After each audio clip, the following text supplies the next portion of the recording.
Rodrigo Vargas, nuevamente en Ventaja Sostenible, fin de año 2025. Estamos ya en diciembre. Qué bárbaro, cómo pasa el tiempo. Sí, sí, Bienvenido sí. aquí nuevamente Hola a de este nuevo, canal. Carlos. Gracias por la invitación. Ya segunda vez aquí visitándolos.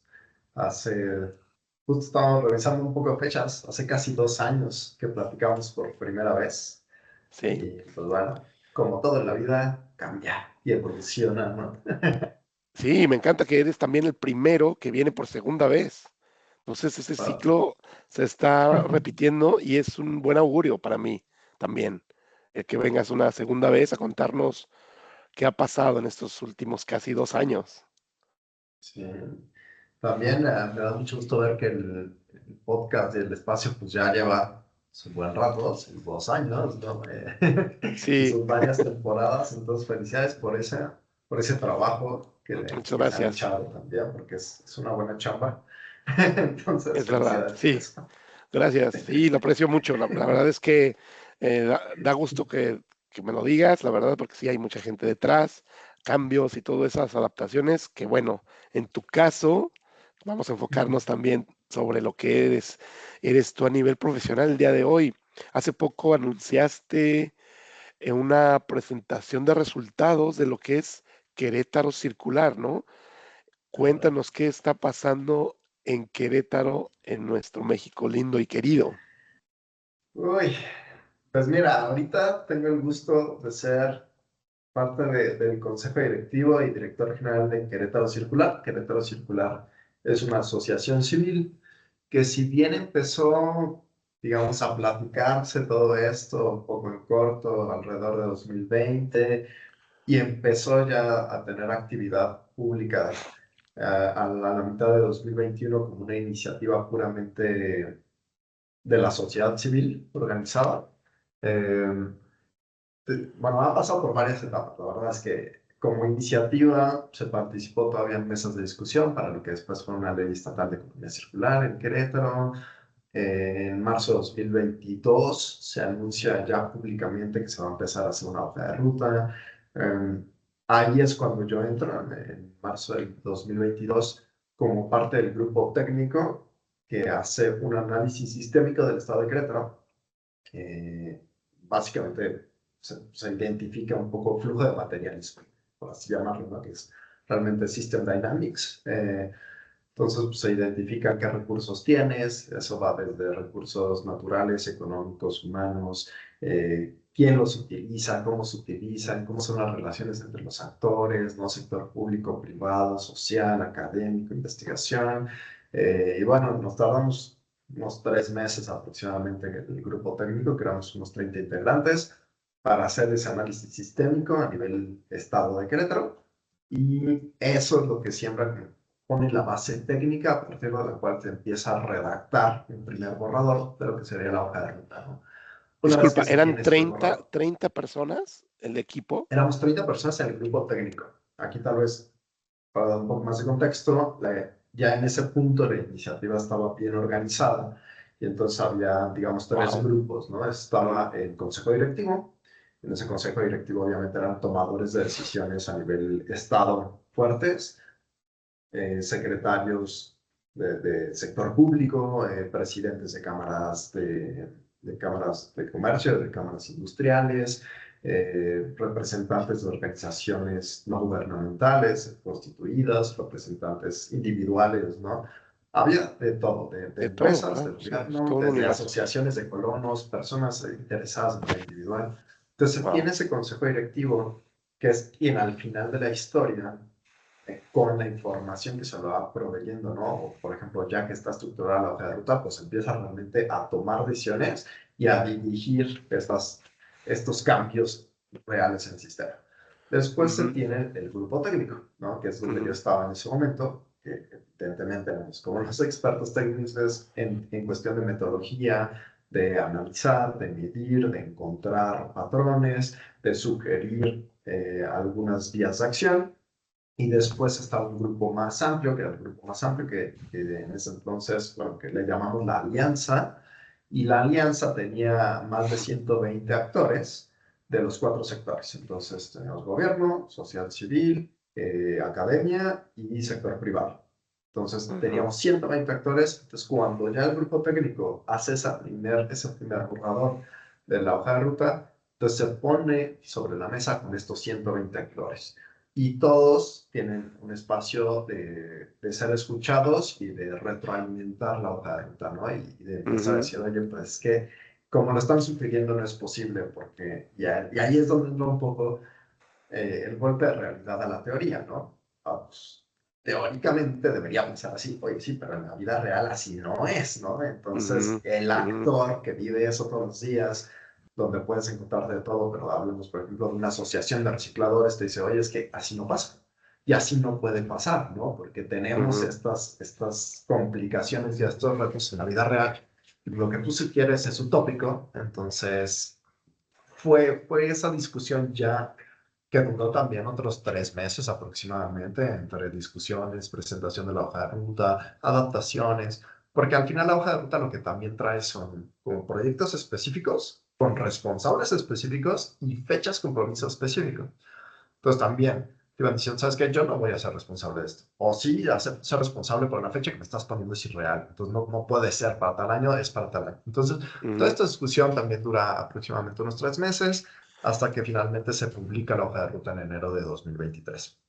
Eh, Cuando se publica la hoja de ruta, está la pregunta del millón, ¿no? Porque siempre se hacen documentos bien bonitos, pero y luego que esos documentos terminen siendo una realidad tangible, es un reto todavía más grande, ¿no? Que la redacción de la hoja de ruta. ujú, Y entonces, pues siempre las discusiones que se daban era, bueno, ¿quién va a ser realmente el guardián, ¿no? Y el encargado de esta hoja de ruta.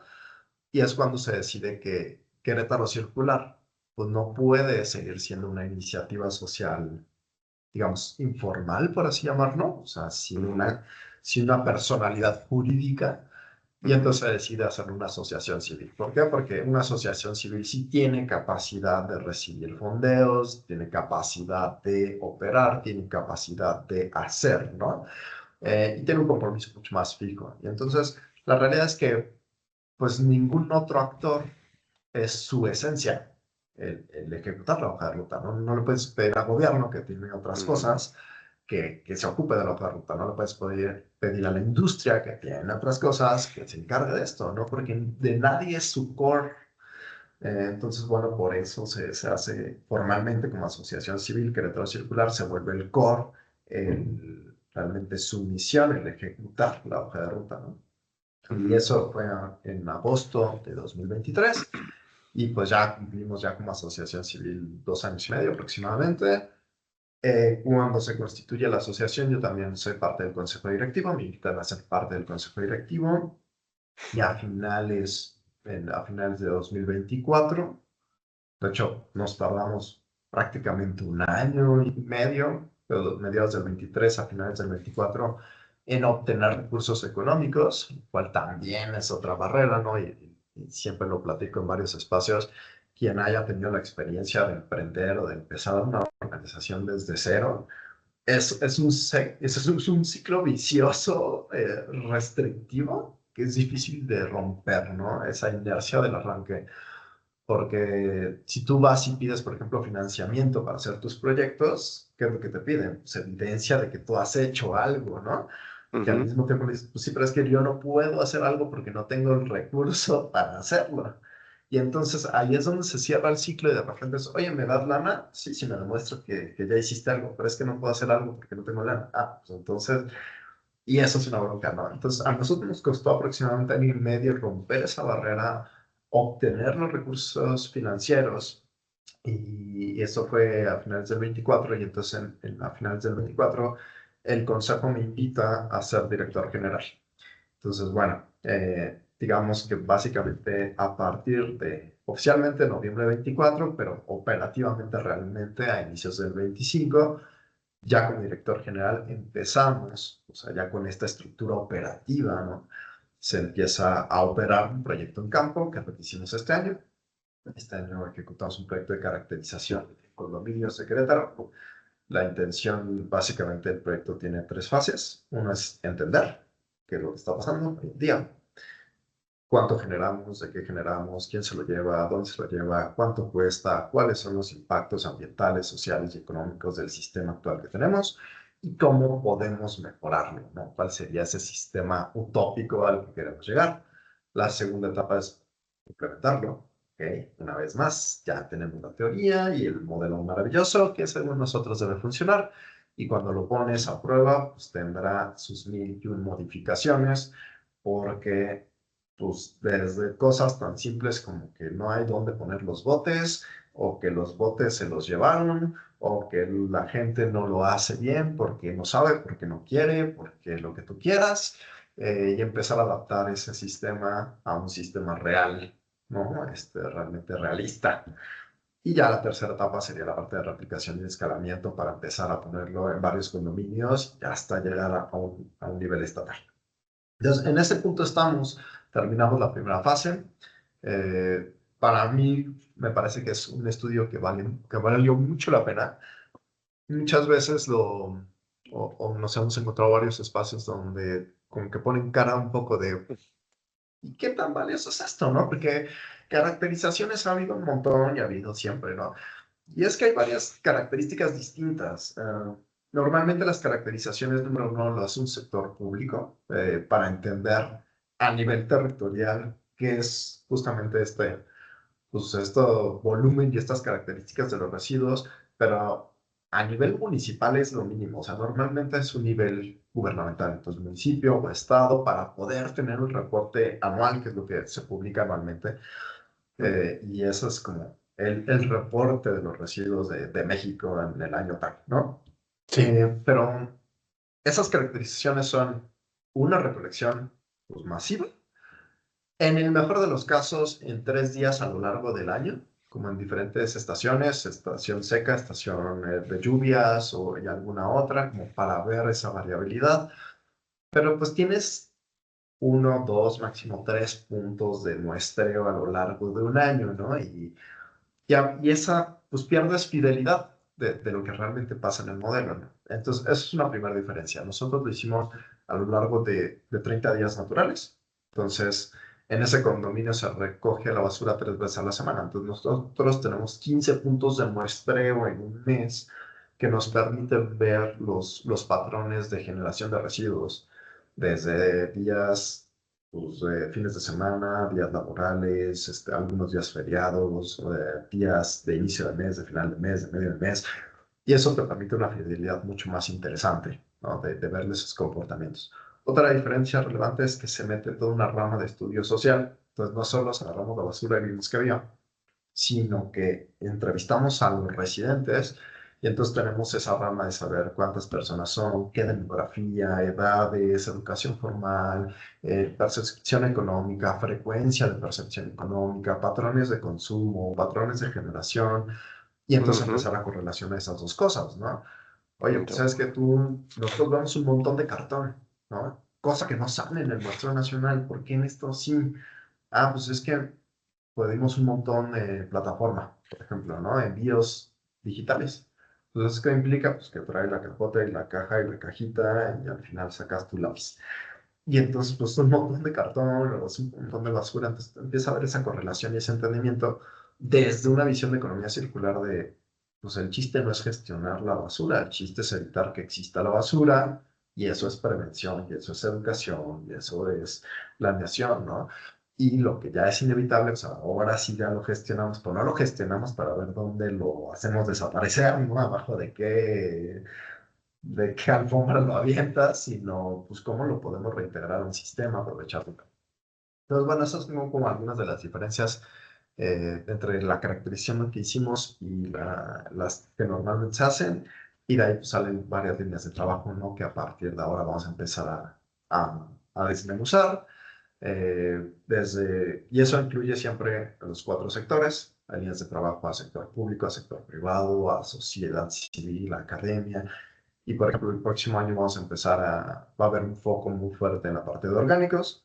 ¿Por qué? Porque la fracción más grande que tenemos en residuos son orgánicos. En nuestros números es el 45% promedio, pero es una variación entre el 39 y el 52. Entonces, y esto también es importante porque cuando tienes una caracterización, tú ves una fotografía estática.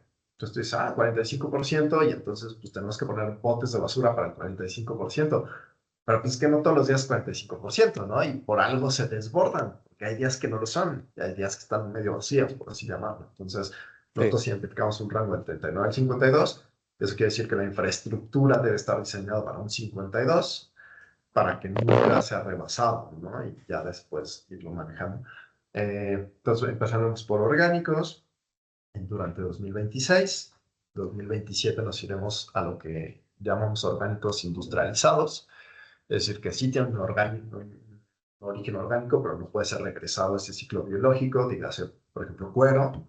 El cuero tiene un proceso que incluye químicos altamente tóxicos que no puede ser pues, ni biodigerido, ni compostado, ni enterrado. O sea, los textiles no puedes tener algodón, pero también pasan un proceso que es muy complicado regresar a un ciclo biológico, entonces termina en su ciclo técnico.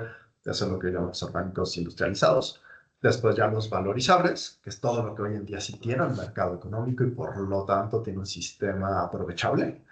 Y al final es pues ya los que no tienen un aprovechamiento actual, ¿no? Y eso llevará más tiempo, entonces porque deberá implicar mucha innovación, mucho desarrollo, un cambio de cultura, o sea, todo necesita un cambio de cultura, pero...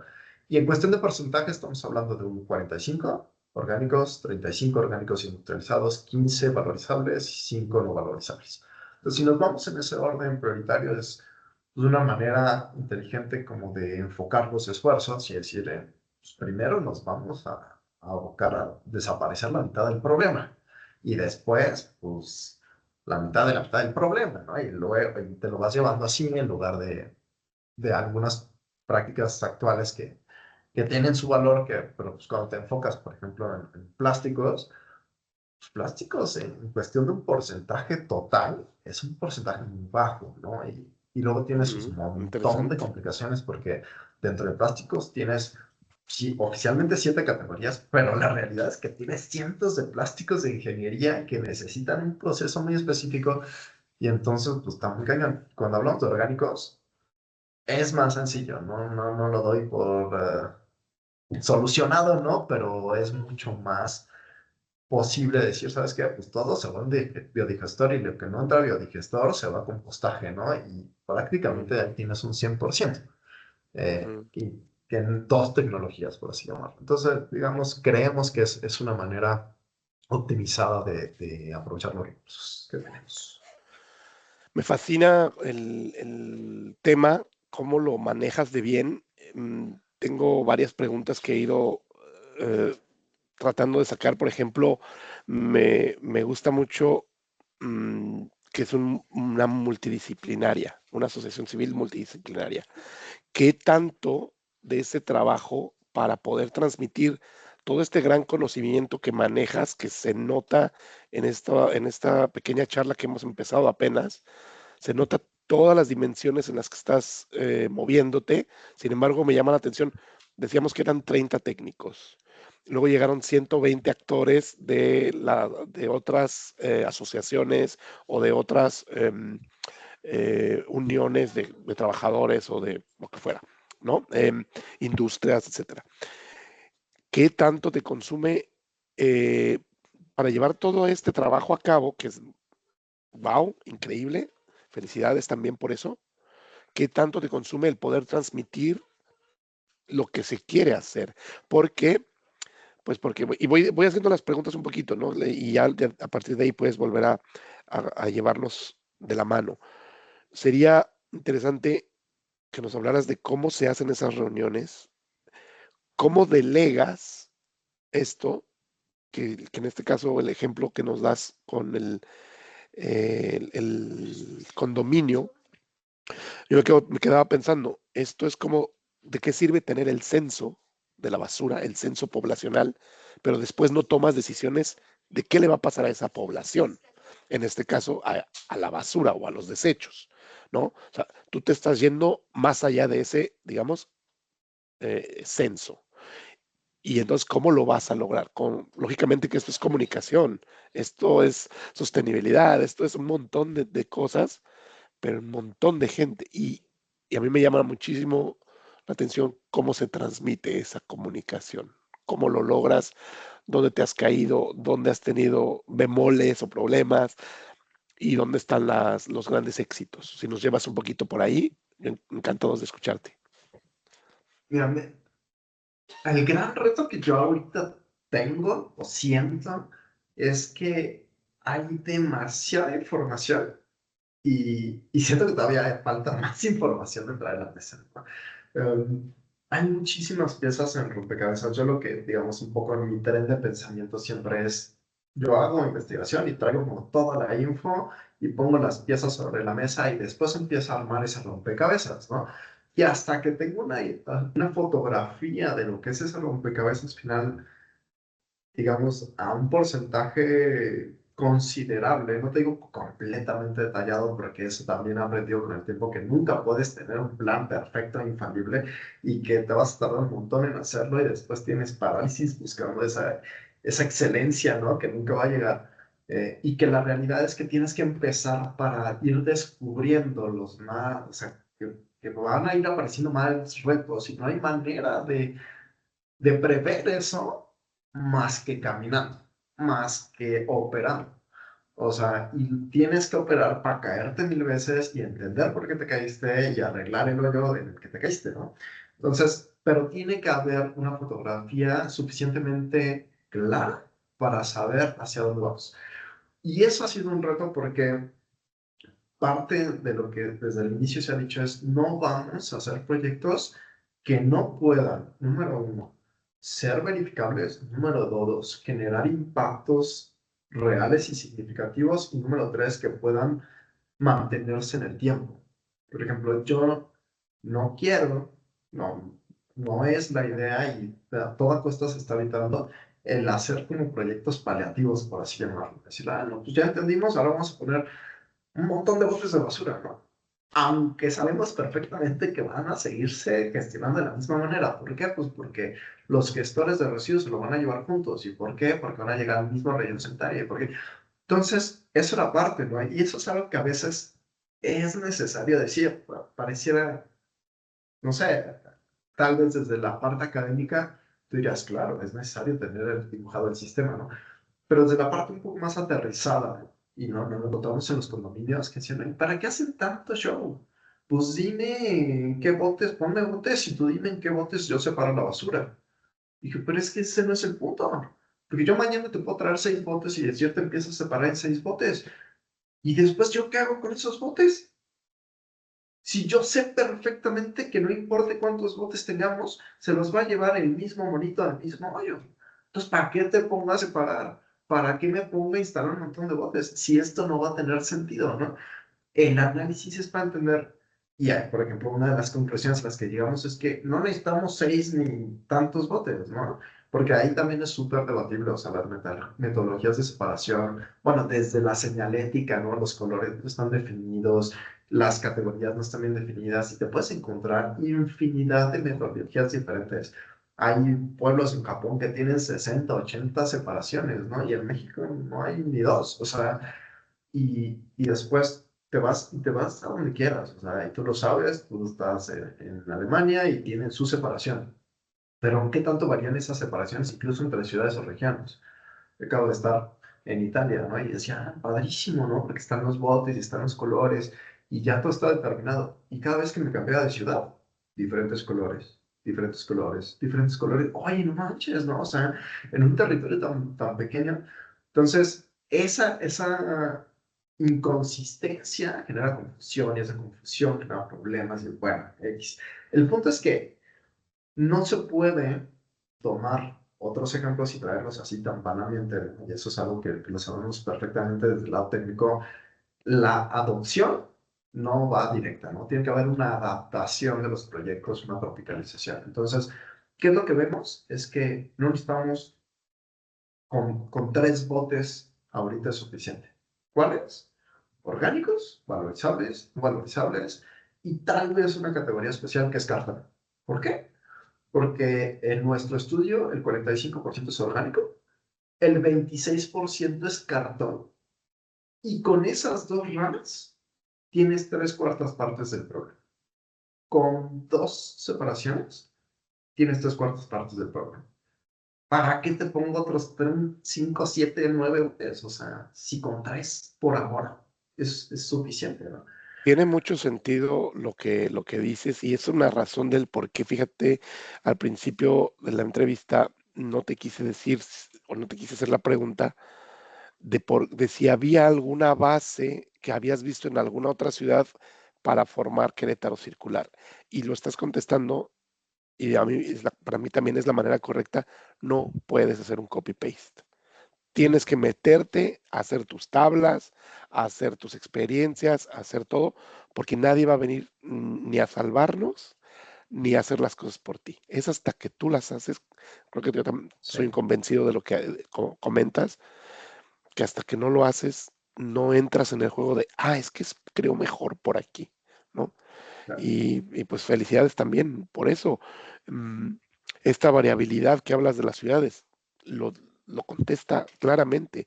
No puedes hacer lo que haces en Querétaro ahora en el estado colindante del que fuera, ¿no?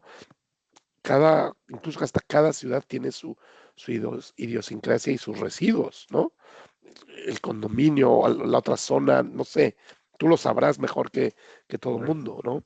Ujú. Sí, de hecho, algo diferente que para mí también tiene muchísimo valor es que el modelo, digamos, al que se llega, no es como, decidimos que son 3 botes, ¿no? Estos 3 botes de este volumen, aquí puestos.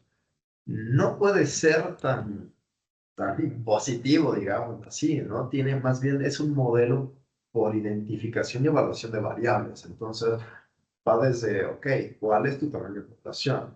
¿Cuál evidentemente es la generación per cápita, ¿no? Y de dónde viene esa variación per cápita? Inicialmente nosotros suponíamos que una educación formal tenía mucho que ver con esa parte, pero una de las conclusiones es que la educación formal y la cultura o la educación cívica, por así llamarlo, no van de la mano. O sea, no siempre es el que tiene posgrado el que se comporta de la manera más civil. O sea, entonces, por ejemplo, esa hipótesis queda un poco fuera de la fotografía y entonces nos pasamos, ok, nada más identifica cuántas personas son, cuál es su comportamiento, un poco esta caracterización como mínima, pero después tienes que decidir, ok, ¿qué fracciones se van a dividir? Pues incluso depende de la geografía, ¿no? Porque tal vez tienes condominios dentro de una mancha urbana donde sí hay gestores de residuos, donde sí hay recicladores, con un radio de 10 kilómetros. Ok, ¿y qué pasa en la Sierra Gorda? ¿Qué pasa en las comunidades rurales, donde ni siquiera recogen la basura, ¿no? Entonces la infraestructura tiene que ser muy diferente, no van a ser botes de basura, no vas a separar un bote de basura de la orgánica, probablemente tengamos que gestionar esa orgánica directamente in situ, ¿no? O on-site, porque también técnicamente hay diferencias, on-site, el poder compostarlo, ¿no? Y entonces, conforme pasa el tiempo, vamos viendo que los proyectos deben tener también muchas dimensiones. Y con eso me refiero a que inicialmente decíamos, no, no vamos a hacer una red de compostajes para la zona metropolitana.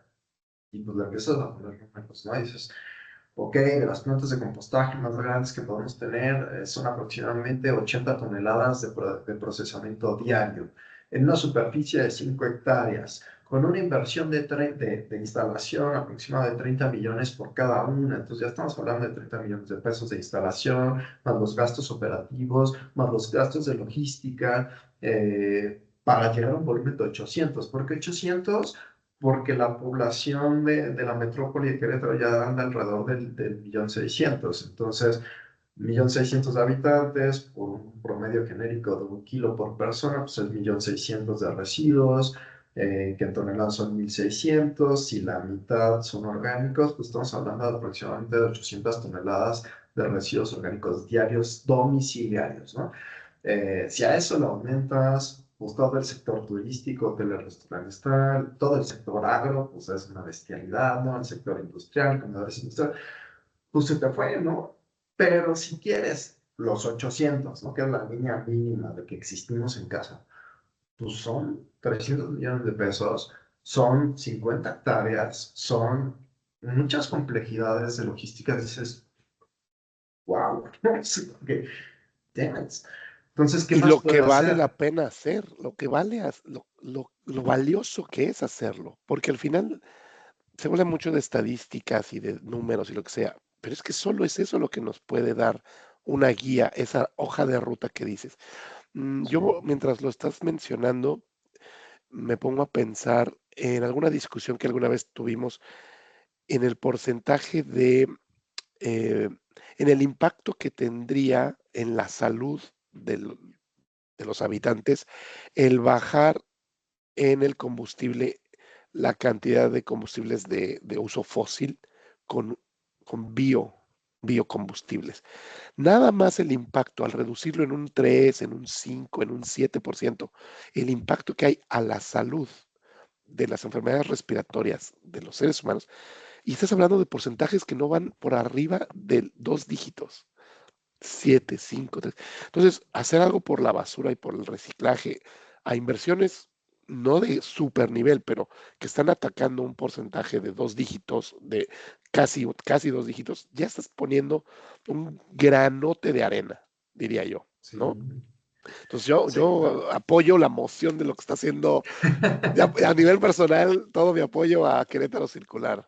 Gracias. No, la verdad es que es un proyecto padrísimo. A mí, de manera personal, o sea, personal, profesional, me encanta la posición que está actualmente porque, y no sé si lo habremos platicado en la entrevista anterior, ¿no? Pero una de, como de mis frustraciones siempre es que, es que los proyectos son puramente teóricos, ¿no? ¿En qué momento se van a hacer realidad? Bueno, ya se están haciendo realidad, pero tiene un alcance organizacional, ¿no? Esto es de una empresa, o de un departamento de una empresa, y cuando ves la fotografía completa, no manches, o sea, no sale en la fotografía, ¿no? Es tan infinitesimal el impacto que no aparece. ¿Sabes qué te iba también a decir ahorita que estás diciendo este tema?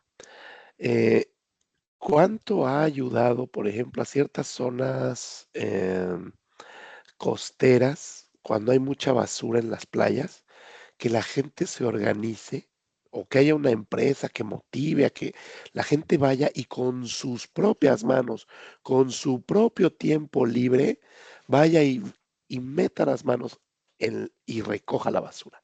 Eso siento que son actividades de alto impacto para esto que dices, y que te lo quería mencionar en ese momento que decías, el, que si es doctor o que si no estudió, eso no tiene un impacto en cómo recicla la basura, es tan real, pero cuando meten las manos, se les crea una conciencia que pues tienes que organizar ese tipo de eventos relativamente Sí, continuamente, ¿no? Me imagino. sí.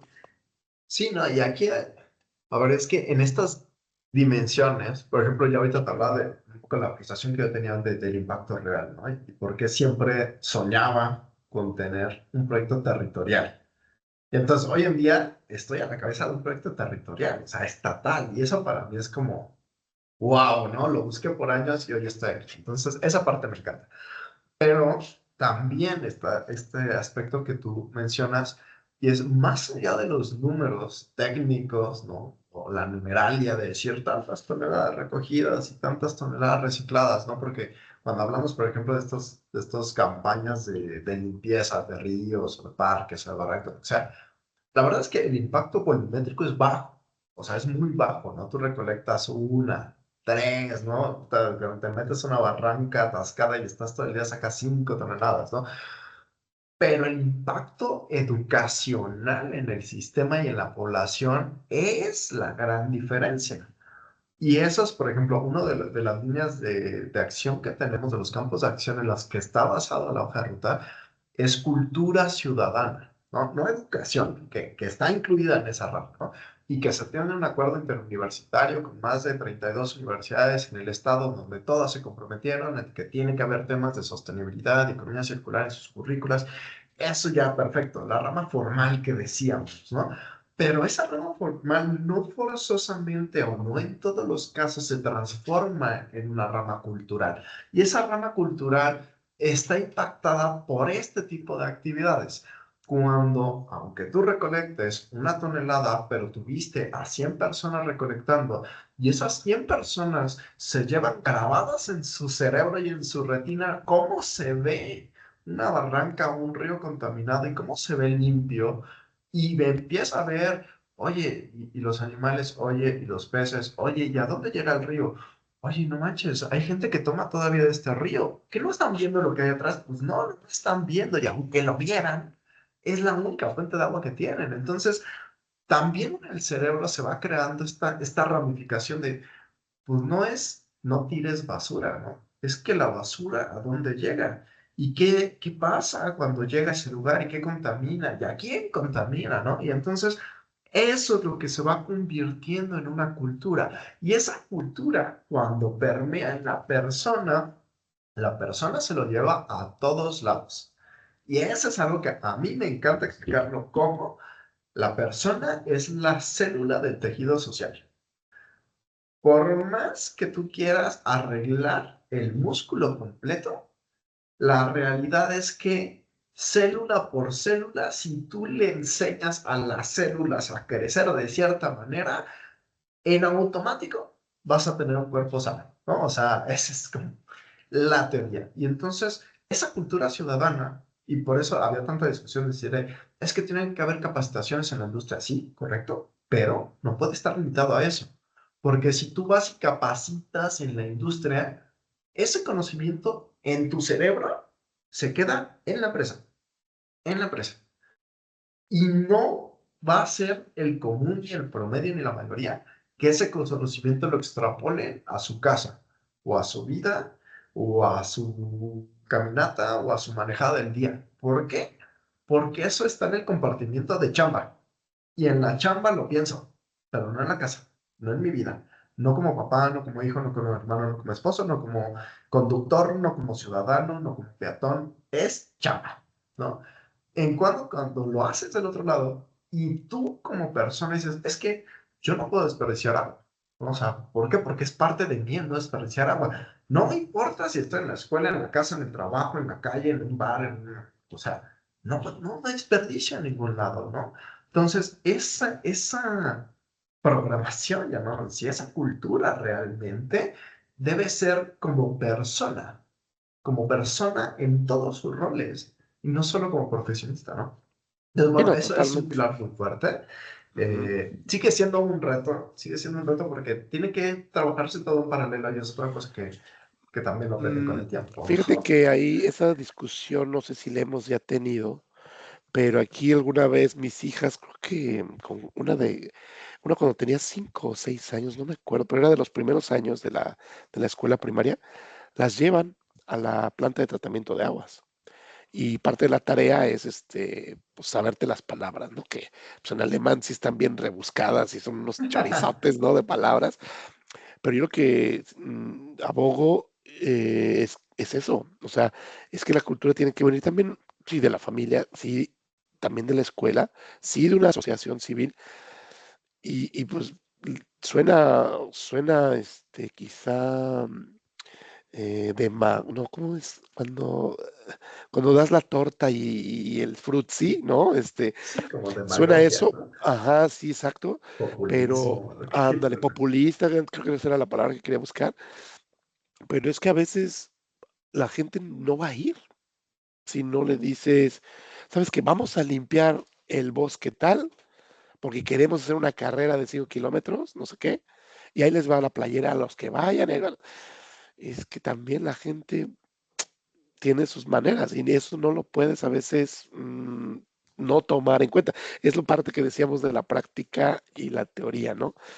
Pero sí he visto mucho ese tipo de programas, yo creo que tú también, de limpieza específica en una zona. Yo creo que sí tienen ese impacto que se lo llevan a todos lados, después a donde Sí, vayan yo creo esas que vale personas. la pena. O sea, yo Ujú. también he cambiado mucho, he aprendido muchísimo. Por lo que te decía, un poco cuando estaba en la parte industrial o cuando era tal vez un poco más técnico, decía, pues es que numéricamente no genera un impacto, ¿no? Por ejemplo, estas campañas de limpieza, decían, ¿para qué? No, o sea, te llevas kilos, o sea, si Ujú, tú agarras ujú. una empresa, pues ya te lo llevaste de calle, bueno, sí, pero es que el impacto va más allá de lo que tú recoges ese día. Va en una parte cultural, en una parte sistémica, va en una parte de conciencia, ¿no? Y vas educando a los niños. A ver, también hay una rama que queremos empujar mucho, que es, por ejemplo, esta parte que las escuelas sean un poco centro de acopio, trae muchísimas complicaciones. Eh, pero creo que Me lo va imagino. embebida Ujú. en la educación real, ¿sabes? Porque la misma escuela entonces ya va a tener separación. Entonces a los niños tú ya le estás diciendo que debe haber una separación. Y va a ser un shock fuerte cuando salgan de la escuela y no haya esos botes que había en la escuela, pero que de alguna manera en su cabeza y sobre todo en etapas tempranas del crecimiento, pues se queda embebida en la cabeza.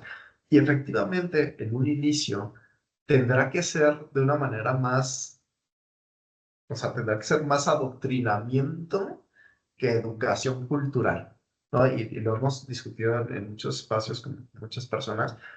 Al principio no puedes decirle, oye, es que el medio ambiente y el futuro de tus hijos, ¿no? Así como que la realidad es que al principio va a tener que ser prácticamente un adoctrinamiento de el salón de primaria que me traiga más tapitas, pues se lleva un balón de fútbol, ¿no? O sea, sorry, Sí, ¿no? sí, sí, sí. En mi cabeza es como, no, no, no, tienen que No es la aprender que esto manera. tiene un valor por sí mismo. Y es cierto, pero tiene que haber un primer atractivo para ese cambio de mentalidad, ¿sabes? Y entonces también tiene que haber pues un camino de maduración de esa cultura. Y sí, inicialmente será tal vez muy superficial o muy superfluo, porque pues te vas a ganar, como tú decías, ¿no? Si vienes y limpias el bosque, pues te damos la inscripción gratis de la carrera en el mismo bosque que tú limpiaste. Ahora, felicidades, ¿no? Va a haber concursos de tráeme más alimentos, que se vaya al banco de alimentos y quien me traiga más, pues se lleva un premio, ¿no? Sí, sí, sorry. O sea, yo he aprendido que pues hay una curva de aprendizaje cultural, ¿no? Y que Sí, una vez más, como lo hablábamos para las empresas, esto también va a tener una inercia de arranque, ¿no? Y para que empiece a rodar la bola, va a tener que haber incentivos mucho más tangibles y directos y tal vez superficiales, pero eso te va a permitir llegar a otras etapas mayores, más maduras, ¿no? Y más convenientes.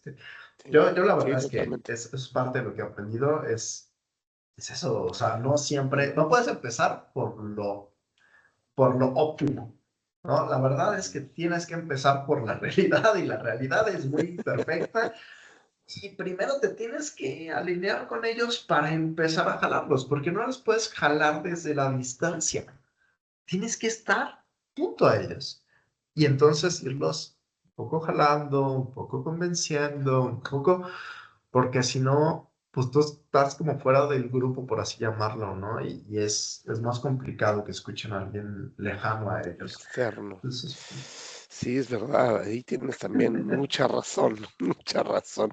El que no está, santo que no es visto, no es adorado, ¿no? sí, sí, sí. O sea, Ujú. y, Es y eso es totalmente parte de, cierto. por ejemplo, algo que a mí no, que yo pensaba en la parte de comunicación, que es algo que me preguntaba, oye, ¿cómo comunicas todo esto? Pues también tienes que aprender que el público que te escucha es variado.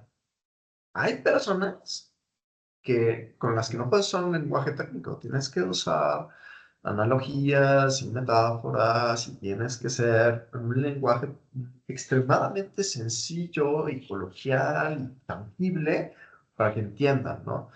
Y vas a tener otro extremo puesto de académicos y de expertos donde te van a pedir números y te van a pedir metodologías y te van a pedir...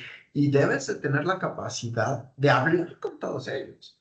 O sea, imagínate aquí que estamos discutiendo en una mesa los cuatro sectores, ¿no? Y de repente, sí, pero ¿qué metodología, no? La academia, sí, pero ¿qué metodología vamos a utilizar para evaluar? Tienes que tener una respuesta y tiene que ser válida esa respuesta. Y después la industria te va a preguntar, sí, pero en lana, carnal. ¿Cuánto me cuesta y cuánto me da? Mm. Ah, no, pues, pronto también, Otro tipo de respuesta, otro y tipo de la gente diálogo. es como, oye, sí, pero me van a poner a chambear, o sea, ¿y a mí qué me queda, no? O sea, No, pues es que, y no, o sea, en la mayoría de las cosas no lo puedes decir, vas a salvar el mundo, ¿no? Porque puedes decir, No, pues no.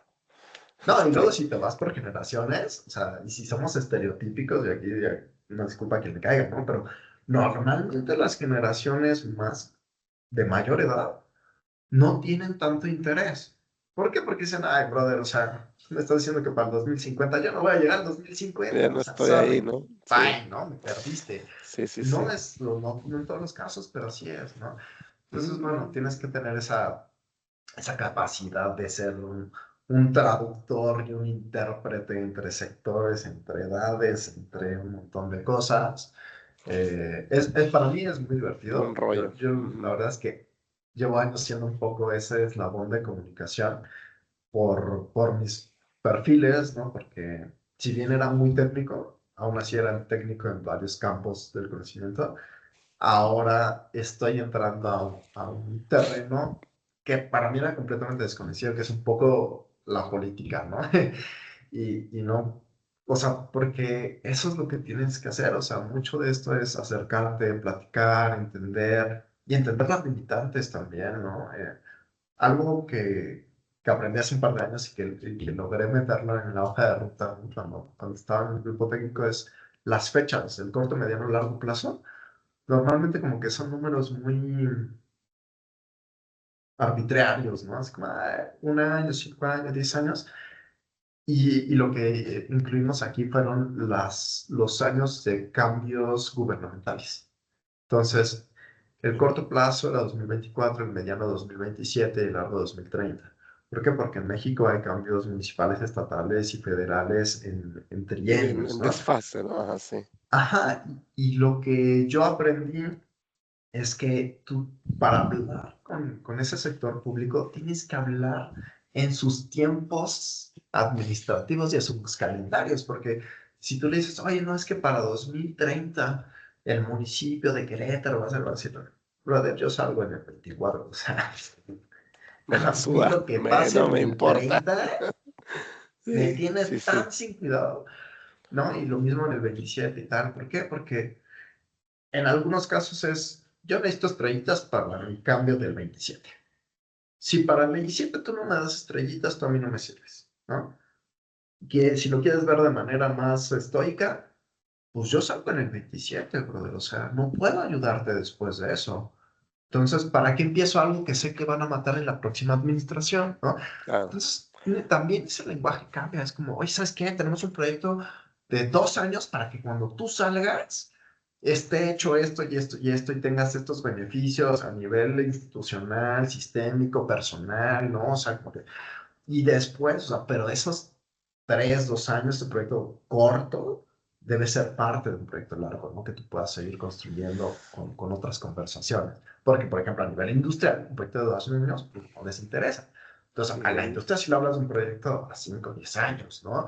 Le hablas de metas que ya se comprometió en un SBTI, en un Science Based Target Initiative, en unas metas que ya se comprometieron con gobierno, las contribuciones nacionalmente determinadas que tiene que cumplir esta administración federal. Entonces, a la federación le tienes que hablar pues, en 6 años, ¿no? Pero al municipio en 3 años ya está, en donde vaya el periodo y a la industria con otro. Y tú tienes que enlazar todo eso, o sea, porque cada conversación, pues sí, es como lo dices diferente, ¿no? Pero detrás, en el plan maestro, todo tiene que estar enlazado. Y pues está bien cañón, es un montón de piezas, ¿no? Y es lo que te decía, totalmente. el reto ha sido, pues, ir sumando piezas valiosas, ir entendiendo esas piezas y después armarlas.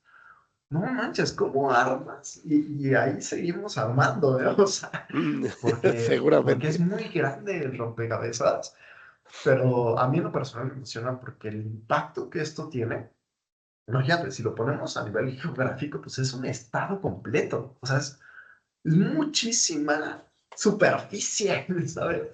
En cuestión de personas, son más de 2 millones de personas. Este proyecto tiene el potencial de impactar de manera directa a más de 2 millones de personas, Sí, es más gigante. lo que se ramifique a nivel nacional e internacional, ¿no? Entonces, me encanta el proyecto, me encanta el proyecto, me encanta la posición en la que estoy, me encanta definitivamente. es un reto por todos los aspectos que le quieras ver. Es imposible acabarte las líneas de trabajo. Afortunadamente, como tú decías, desde la estructura del consejo directivo actual es multisectorial, entonces tenemos, por ejemplo, rectores de universidades, rectores actuales de universidades, secretarios generales, entonces tenemos todo un sector educativo fuerte que falta explotar en todo su potencial, porque imagínate, Querétaro, te digo, tenemos compromiso de más de 30 universidades, pero Querétaro es el estado con más centros de investigación en México, tenemos más de 50 centros de investigación. O sea, es para que pongas a trabajar a todos, A ¿no? O todos, sea, claro. y nos falta todavía ese Cohesión, fortalecimiento, esa esa, sí, articulación, o sea, y esa es la sí. chamba, y es así como a lo largo de este año hemos definido, como nosotros somos ese agente articulador del sistema, ¿no? Pero articular a tantos lleva su tiempo y tiene su complejidad, ¿no? Entonces, muy interesante. Yo la verdad te felicito. De Ventaja Sostenible quedamos así, wow. La energía que transmites es de súper potencial, de un gran trabajo, de que esto se viene haciendo bien y lo que se hace bien no termina porque va a seguir y seguirá haciéndose bien. Primero, te deseo mucho éxito. Estoy en este Gracias. momento en paralelo buscando la página de Querétaro Circular. ¿La podremos compartir? Claro, es Sí, querétarocircular.org. punto .rg. Entonces, voy a compartir en este momento la pantalla para que los que nos estén viendo puedan ver que esto es en el estado de Querétaro, en México. Aquí podemos ver que está la hoja de ruta, una calle de Querétaro, muy bonita fotografía, me encanta. Los faroles aquí, qué bonita está la página, la verdad. Y bueno, a todos los interesados, a los habitantes de Querétaro, pues invitarles a que se pongan en contacto, ya lo está diciendo Rodrigo, con esa gran energía que transmite Rodrigo, cuenta con nosotros. De alguna manera, Gracias. creo que este segundo kickoff que hacemos, esta interacción que tenemos, es una muestra de que se viene a más lo que estás haciendo por tu estado y por tu país, por nuestro país. Así que bueno, ya saben, agradecer a Rodrigo por su tiempo, que no debe ser mucho. De verdad que qué padre que estés aquí con nosotros. Se vienen navidades, se vienen más retos seguramente. Te deseamos todo lo mejor, ¿no? Y Gracias. la siguiente haremos seguramente algo en Instagram juntos en vivo, lo prometo. Claro, genial. Sí, sí, sí. ¿Sí? También si quieren comunicación directa, me pueden escribir. El correo es dirección @querétarocircular.org. Y ahí yo les contesto directo. Si quieren saber más, si quieren que hagamos una colaboración, una sinergia, siempre estamos buscando alianzas, siempre, siempre. Y es algo que también tenemos muy claro. Nosotros no somos todólogos, nosotros no tenemos mil manos. O sea, necesitamos alianzas para poder tener proyectos con mayor alcance, con mayor profundidad. Para nosotros, por ejemplo, nuestro tema específico es economía circular de recursos materiales. No nos metemos en agua, no nos metemos en energía de manera directa, pero trabajamos esos temas con entidades que lo hacen, ¿no? Tenemos un consejo consultivo del agua del estado de Querétaro con el que podemos hacer colaboraciones en cuestión de agua cuando se traslapan los objetivos y las misiones. Tenemos clúster de energía, y tenemos muchísimos aliados, muchísimas ramas que podemos ir empujando, ¿no? En paralelo. Pero si tienen interés, si tienen curiosidad, adelante, está la página, está mi correo, podemos platicar un rato y ver en qué podemos hacer Exacto. juntos y será un gusto de verdad. Muchísimas gracias, Rodrigo, por esta segunda visita a Ventaja Sostenible. Mucho éxito y ahí está Muchas el éxito, gracias. seguro, seguro, está asegurado Muchas contigo. gracias por la invitación, encantado de estar aquí. Ya nos veremos en, pues después, no le En el pongamos fecha, 2026, pero seguro. tiene que haber un seguimiento a todo lo que está pasando porque pasan cosas y pasan rápido. Así es, Rodrigo. Muchas gracias. Me despido. Que tengas un bonito día, buen fin de semana. Un abrazo hasta Querétaro. Gracias, un abrazo Carlos, un abrazo a todos, felices fiestas, nos vemos pronto. Gracias.